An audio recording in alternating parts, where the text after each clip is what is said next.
This is my student support system. Keep watching, keep learning. Okay, good afternoon. तो आज का जो हमारा टॉपिक है वो है एनीमिया। ये जनरल किसी भी सब्जेक्ट में क्वेश्चन आ सकता है, कम्युनिटी में जो आपका हेल्थ सेंटर मैनेजमेंट है उसमें भी, और मिडवाइफरी में आ सकता है। ये एनीमिया इन प्रेगनेंसी बताओ ना, और वैसे जनरल एनीमिया बताओ। दोनों तरीके से इसका आंसर इस लेक्चर से आपका बन जाएगा, ठीक है। तो सबसे पहले हम डिफाइन कर लेते हैं कि क्या है anaemia. Is not a specific disease, ठीक है ना। तो एनीमिया क्या है, एक डिजीज़ नहीं है, ठीक है। It is a clinical syndrome, ठीक है। क्लिनिकल सिंड्रोम क्या है, जिसमें किसी बैकग्राउंड प्रॉब्लम के कारण कुछ स्पेशल साइन सिम्टम अपीयर होते हैं, उसको हम क्या कहते हैं, सिंड्रोम कहते हैं, ठीक है। तो ये एक सिंड्रोम है। It is characterized by lower number of RBC कम हो जाए, lower number of normal RBC, ठीक है ना। हो सकता है वैसे आरबीसी काफ़ी हो, बट नॉर्मल जो काम करने वाली आरबीसी हैं वो कम हो जाए in the blood, and less than normal haemoglobin, और हीमोग्लोबिन कम हो जाए। तो आरबीसी की संख्या कम या हीमोग्लोबिन कम, तो उसको हम एनीमिया कहेंगे। एज अ रिजल्ट इससे होगा क्या, the amount of oxygen deliver to the body tissue is also diminished, ठीक है ना। तो जो टिश्यूज़ को ऑक्सीजन सप्लाई है वो कम हो जाएगी, क्योंकि या तो आरबीसी के साथ चलती है वो, ठीक है ना, या हीमोग्लोबिन के साथ अटैच होके, है ना, तो वो कम हो जाएगा। आरबीसी कम होंगे तो अल्टीमेटली हीमोग्लोबिन कम होगा, और हीमोग्लोबिन खुद कम होगा तो भी वो ऑक्सीजन कैरी कम करेगा, ठीक है ना। और जो ऑक्सीजन की कमी के कारण जो साइन सिम्टम होते हैं वो फिर सारे के सारे एनीमिया के साइन एंड सिम्टम होंगे, है ना।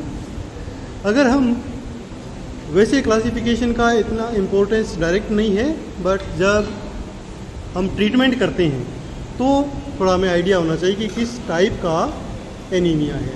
और एग्ज़ाम में भी ये कई बार इस हेडिंग से पूछ लेते हैं कि क्लासीफाई एनीमिया, ठीक है।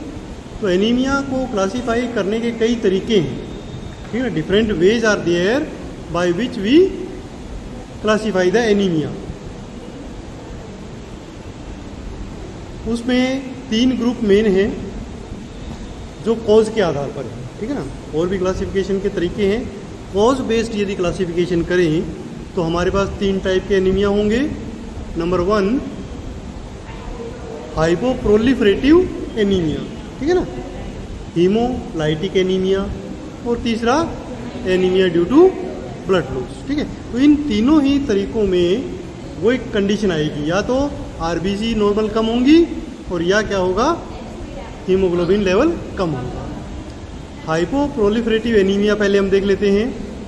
इन hypoproliferative anaemia the bone marrow can not produce adequate number of erythrocyte, ठीक है ना। तो इसका मतलब प्रोडक्शन ही कम हो रहा है, ठीक है ना। तो बोन मैरो में कोई डिफेक्ट है। इन एडिक्वेट प्रोडक्शन ऑफ इरिथ्रोसाइट में रिजल्ट फ्रॉम, क्या क्या कारण बनते हैं, बोन मैरो डैमेज, ठीक है ना। किसी भी कारण से बोन मैरो को डैमेज हो गया हो, may be due to some medications, कोई एनी केमिकल्स, ठीक है ना, कोई टॉक्सिन हो गया हो, ले लिया हो, और from lack of factors which are necessary for erythrocyte formation, या ऐसे कुछ तत्वों की कमी हो गई हमारे शरीर में जो आरबीसी के फॉर्मेशन में पार्टिसिपेट करते हैं, ठीक है। जैसे आयरन की कमी हो जाना। अब बोन मैरो सही काम कर रही है, बट उसको कच्चा माल ही नहीं मिल रहा। अब कच्चा माल नहीं मिलेगा तो फैक्ट्री क्या करेगी, ठीक है ना, तो बन नहीं पाएगा। तो अगर आयरन नहीं है तो हीमोग्लोबिन नहीं बनेगा, हीमोग्लोबिन नहीं बनेगा तो आरबीसी में डालेंगे क्या, ठीक है। तो ये चाहिए। इसके अलावा विटामिन B12, फॉलिक एसिड, इनकी भी कमी हो जाती है न्यूट्रिशनली।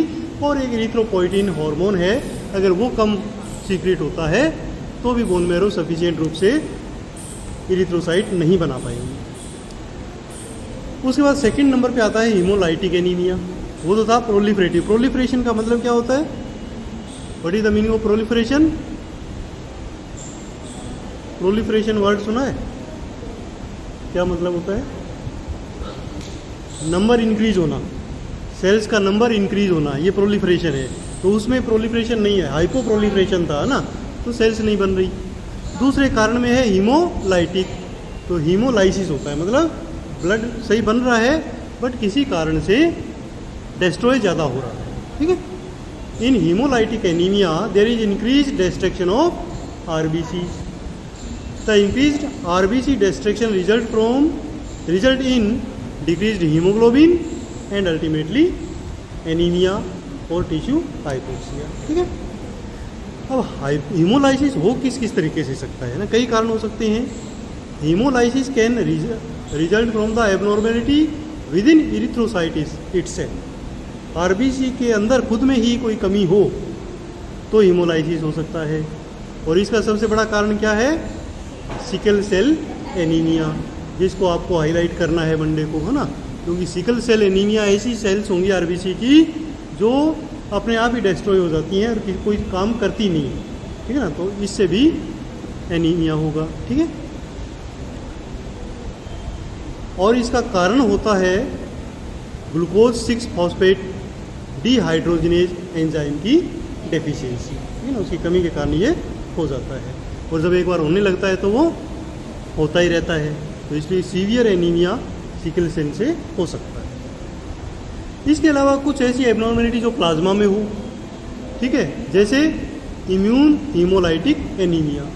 अब प्लाज्मा में ऐसे इम्यूनोग्लोबुलिन्स डेवलप हो जाते हैं जो ओन आरबीसी को ख़त्म कर देते हैं, ठीक है ना, खुद की आरबीसी को डिस्ट्रॉय करना शुरू कर देते हैं, तो वो भी हीमोलाइटिक एनीमिया में शामिल किया जाएगा।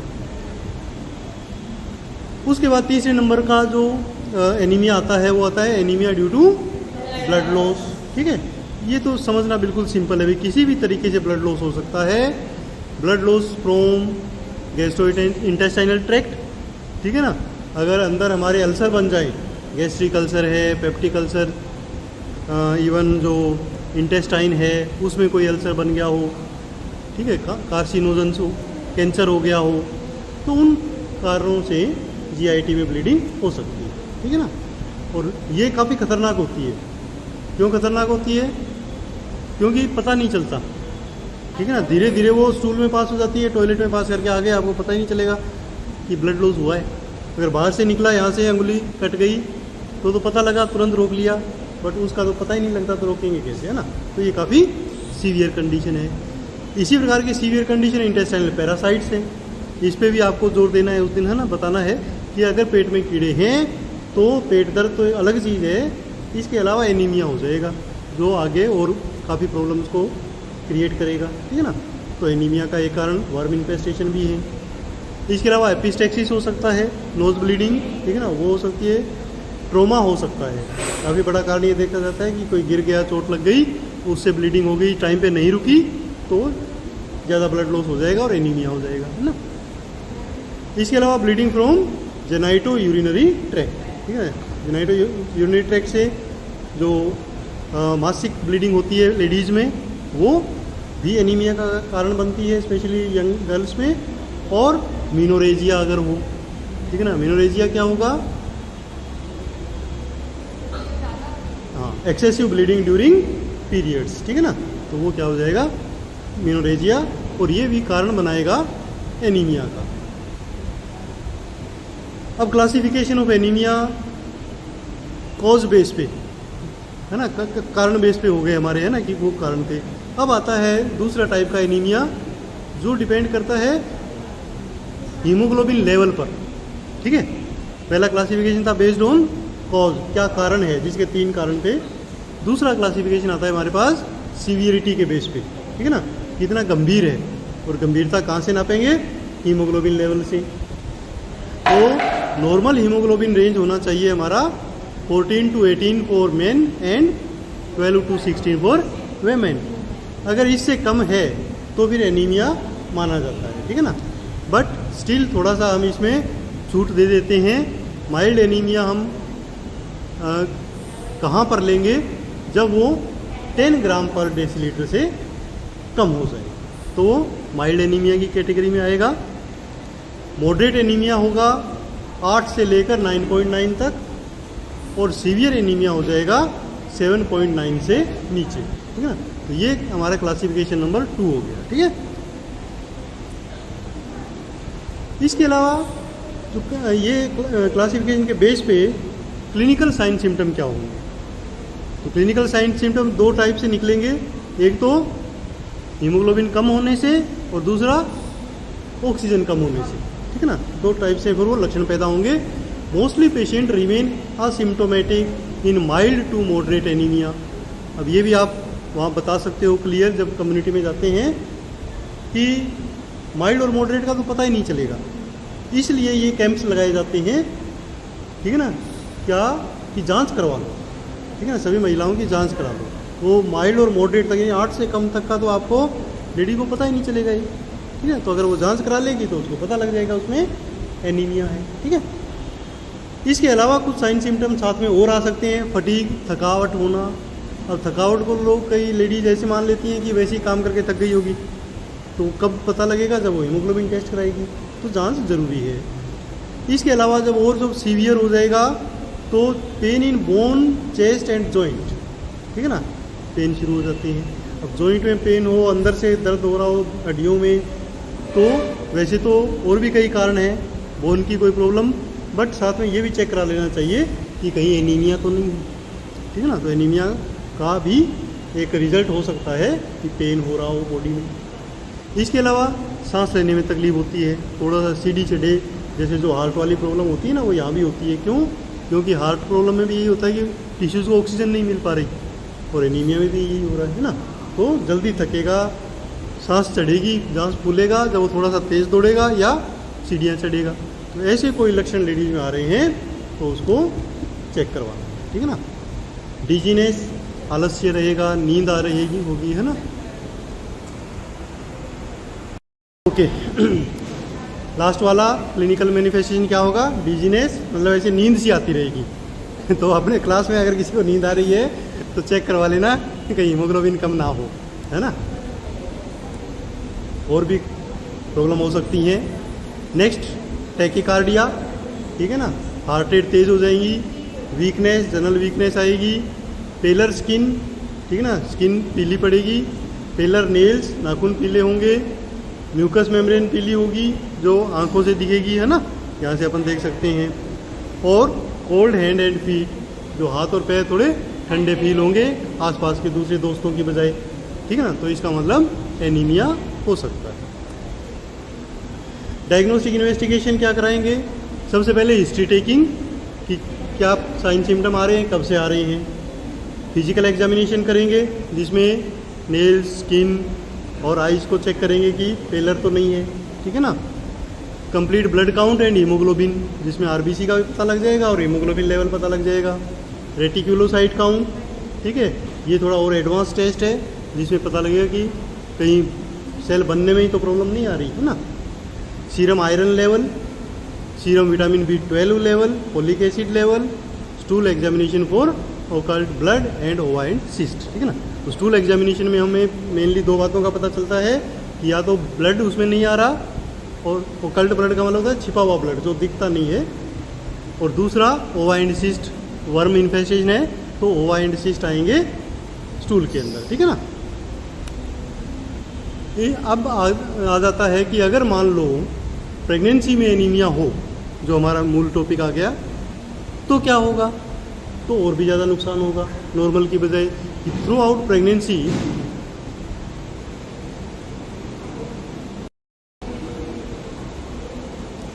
ओके, अगर मान लो नॉर्मली जो लेडी है वो हेल्दी है, तो भी प्रेगनेंसी में विशेष ध्यान रखना है, क्योंकि प्रेगनेंसी में एनीमिया होने के थोड़े से अलग कारण हो सकते हैं, ठीक है ना।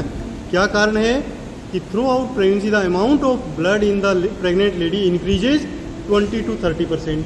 जो टोटल ब्लड सर्कुलेट हो रहा है उसकी अमाउंट बढ़ जाती है। अब जो अमाउंट बढ़ेगी तो उसके लिए नई आरबीसी चाहिएगी, हीमोग्लोबिन चाहिएगा, ठीक है ना। तो अगर वो पूर्ति नहीं हो तो एनीमिया होने की संभावना रहेगी, ठीक है। तो एडिशनल जो सप्लाई होगी उसके लिए एडिशनल अपने को कच्चा माल चाहिए, है ना।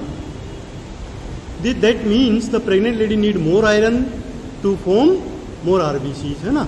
So pregnancy itself is a cause of anaemia, मान सकते हैं इसको, है ना। इसलिए प्रेगनेंसी है तो हम मान के चलेंगे कि एनीमिया हो सकता है और उसको आयरन फोलिक एसिड टेबलेट देना ही देना है, ठीक है ना, चाहे पहले उसको एनीमिया ना हो। इसके अलावा यदि प्रेगनेंसी मल्टीपल है तो और ज़्यादा चांस रहेंगे।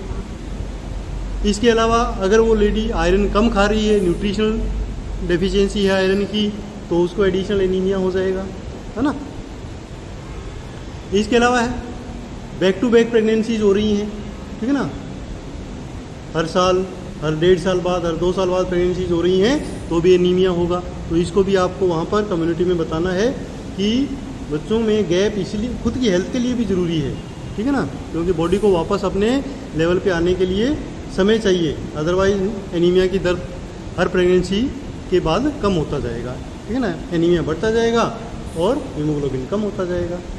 इसके अलावा अगर नॉर्मली प्रेगनेंसी से पहले उसको मिनोरेजिया था, हैवी ब्लीडिंग थी ड्यूरिंग पीरियड्स, तो भी एनीमिया होगा। और जो वोमिटिंग है वो भी एनीमिया कॉज करेगा, प्रेगनेंसी वाली हाइपरेमेसिस ग्रेविड्रम या नॉर्मल जो नोजिया वोमिटिंग होता है वो भी एनीमिया क्रिएट करेगा। क्यों करेगा?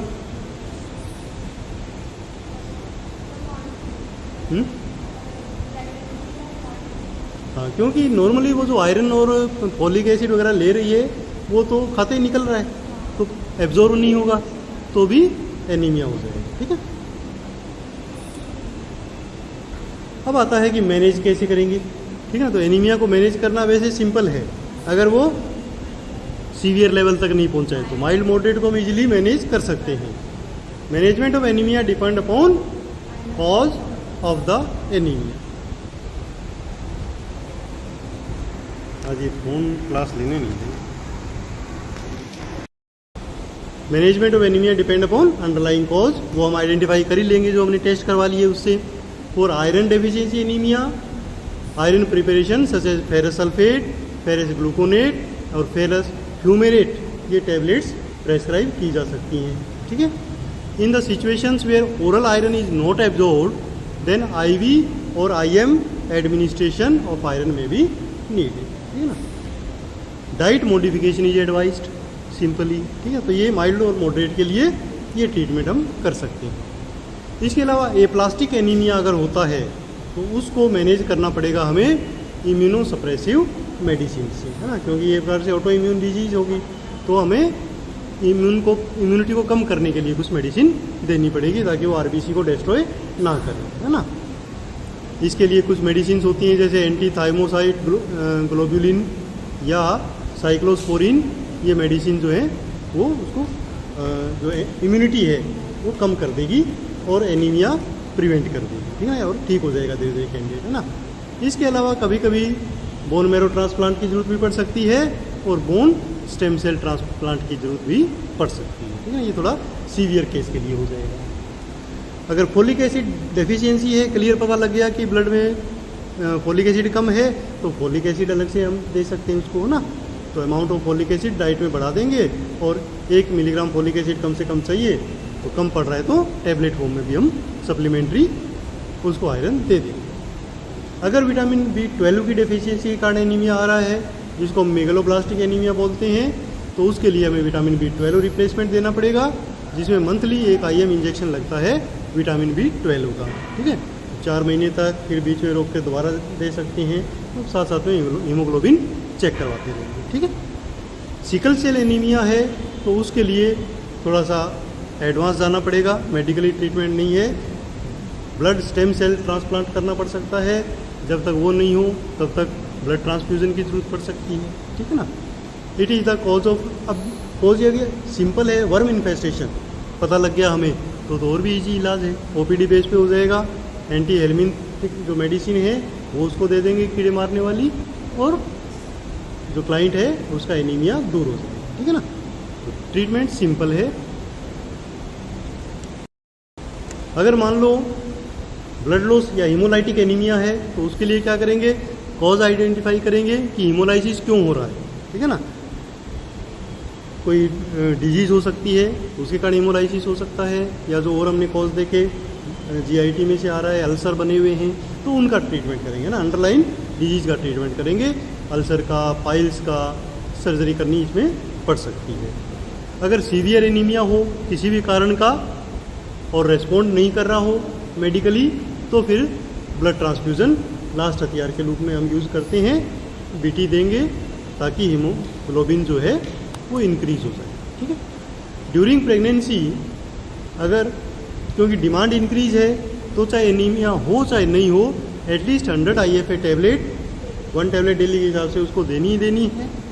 और यदि एनीमिया कन्फर्म हो जाता है 10 से नीचे हीमोग्लोबिन है तो 2 टैबलेट डेली सुबह शाम उसको देंगे। Encourage to take IFA with the food to prevent nausea and vomiting. ठीक है ना, वो हम उसको हेल्थ टॉक दे देंगे।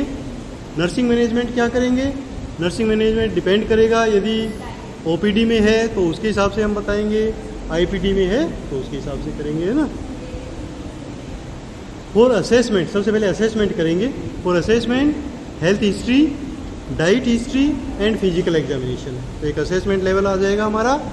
Then the nurse should focus on assisting the patient to prioritise the activity to establish a balance between activity and rest that is if that is acceptable to the client to reduce fatigue. Specially ये pregnant lady के लिए है कि यदि आपको anaemia के कारण fatigue ज़्यादा आ रहा है तो आप थोड़ा सा एक्टिविटीज़ को मैनेज करें कि लगातार काम करके फिर लगातार रेस्ट ना करें, थोड़ा सा काम करें फिर रेस्ट करें, थोड़ा काम करें रेस्ट करें, ना। तो उससे आप फटीग मैनेज कर सकते हैं जब तक कि एनीमिया दूर ना हो जाए। ठीक है ना, मेन तो एनीमिया दूर करना ही होगा, बट शॉर्ट टर्म गोल भी हमारा होगा कि उसको थकावट ना हो। ठीक है, तो उसके लिए प्रयास करेंगे। इसके अलावा patient with chronic anaemia should be encourage to maintain some physical activity and exercise to prevent deconditioning that result from inactivity. ठीक है ना, तो उनको अगर लॉन्ग टर्म एनीमिया है तो रूटीनली नॉर्मल एक्सरसाइज, वॉकिंग, घरेलू काम ये करने के लिए प्रेरित करेंगे। ठीक है ना, क्योंकि उससे क्या होगा कि इनएक्टिविटी या थकावट के कारण जो जनरल मसल वेस्टिंग है वो ना हो। ठीक है, डाइटरी टीचिंग या डाइट टीचिंग करेंगे, इंडिविजुअलाइज्ड फैमिली मेम्बर्स को इन्वॉल्व करके, या जो कल्चरल एस्पेक्ट हैं जिसके कारण कोई एनीमिया का कारण वो बन रहा है, उन प्रॉब्लम्स को दूर करने के लिए हेल्थ टॉक हम शामिल करेंगे इसमें नर्सिंग मैनेजमेंट में। इसके अलावा nurse should inform the patient that alcohol interfere with utilisation of essential nutrients and should advise the patient to avoid और लिमिट हिज और हर इनटेक ऑफ एल्कोहल। ठीक है ना, तो उसके लिए प्रयास करेंगे, है ना। The patient and relative should be informed that not all anaemias are associated with iron deficiency. ज़्यादातर एक भ्रांति यही होती है कि अगर मान लो एनीमिया है तो आयरन दे दो ठीक हो जाएगा, बट वो तो सिर्फ आयरन डेफिशिएंसी एनीमिया को दूर करेगा, बाकी और कारण भी हैं।